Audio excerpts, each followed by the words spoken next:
Hello everyone, today we are going to study about the capacity management.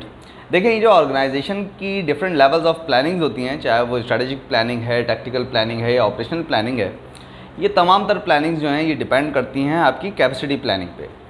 Organisations के जो different levels हैं उनमें priorities को जो है वो सेट किया जाता है ताकि जो भी डिमांड है उससे आप टाइमली फुलफ़िल कर सकें और उसे सेटिस्फाई कर सकें।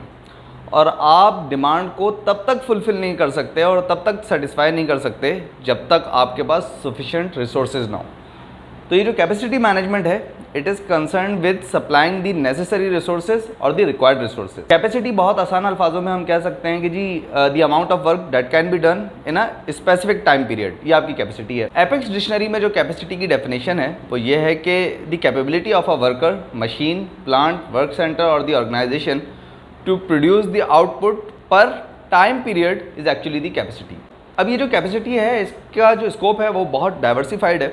और जो आपके फाइनेंशियल रिसोर्सेज हैं, टेक्निकल रिसोर्सेज हैं, ह्यूमन रिसोर्सेज हैं, मैकेनिकल रिसोर्सेज हैं, या इनके अलावा भी जो रिसोर्सेज हैं ये उन तमाम रिसोर्सेज तक को जो है वो कवर करता है।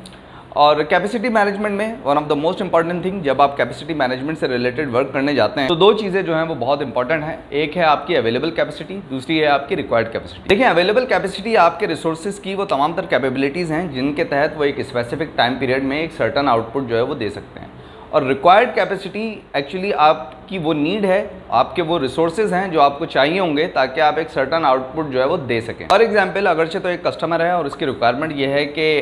ही नीड 7000 यूनिट्स पर वीक,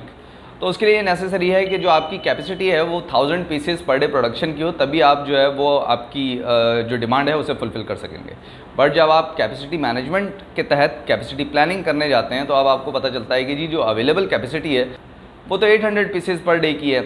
तो आप फिर जो डिमांड है उसे फुलफ़िल नहीं कर पाएंगे। तो यहाँ फिर बात होती है कि जी या तो आप ऑल्टरनेट्स की तरफ जाएं, आप कुछ चीज़ें आउटसोर्स कर दें, या तो आप एक्स्ट्रा स्टाफ हायर करें, एक्स्ट्रा मैकेनिकल रिसोर्स लेके आएँ, एक्स्ट्रा फाइनेंशियल रिसोर्स जो है वो इंडक्ट करें, या इसके अलावा भी अगरचे तो कोई प्लानिंग आपने करनी है तो आप वो परफॉर्म करें ताकि आप अवेलेबल कैपेसिटी को रिक्वायर्ड कैपेसिटी में जो है वो कन्वर्ट कर सकें। देखिए, ये आपकी कैपेसिटी मैनेजमेंट ही है which is responsible to determine the capacity to achieve the plans. और साथ ही साथ कैपेसिटी मैनेजमेंट का एक और रोल है कि वो मॉनिटरिंग और कंट्रोलिंग को परफॉर्म करती है ताकि आप ये इंश्योर कर सकें, उस चीज़ को इवेल्युएट कर सकें, उस चीज़ को मॉनिटर कर सकें कि जो सेट प्लान है वो अचीव हो भी रहे हैं या नहीं। एपेक्स डिक्शनरी में जो कैपेसिटी मैनेजमेंट की डेफिनेशन है वो ये है कि जी capacity management is the process of establishing, monitoring, measuring and adjust the limit and levels of capacity in order to execute all the manufacturing schedules। अब मैन्युफैक्चरिंग के पॉइंट ऑफ व्यू से तो ये मैन्युफैक्चरिंग स्केड्यूल्स हैं, आप services के point of view से जाएंगे तो ये सर्विसेज स्केड्यूल्स हो जाएंगे। देखें, दो चीज़ें होती हैं ना, या तो आप डिमांड को सप्लाई के अकॉर्डिंगली कर लें या तो फिर सप्लाई को डिमांड के अकॉर्डिंगली कर लें, तभी जो है वो आपकी कैपेसिटी मैनेजमेंट जो है वो बैलेंस भी होगी और वो अचीवेबल भी होगी। अब चूंकि कैपेसिटी मैनेजमेंट के साथ ये मैनेजमेंट जुड़ी हुई है तो इट मीन्स कि आप कैपेसिटी मैनेजमेंट में प्लानिंग को भी परफॉर्म करते हैं, आप मॉनिटरिंग को, कंट्रोलिंग को भी परफॉर्म करते हैं। Planning for material planning, production planning, master production schedules, workforce से रिलेटेड प्लानिंग, और monitoring and controlling means evaluations, analysis कि जी जो भी प्लान आप सेट करने जा रहे हैं वो अचीव होंगे या नहीं होंगे, या वो अचीव हो भी रहे हैं या नहीं। So this was all about the capacity management, और आई होप कि आज की वीडियो से भी आपने कुछ ना कुछ ज़रूर समझा होगा। और इस टॉपिक से रिलेटेड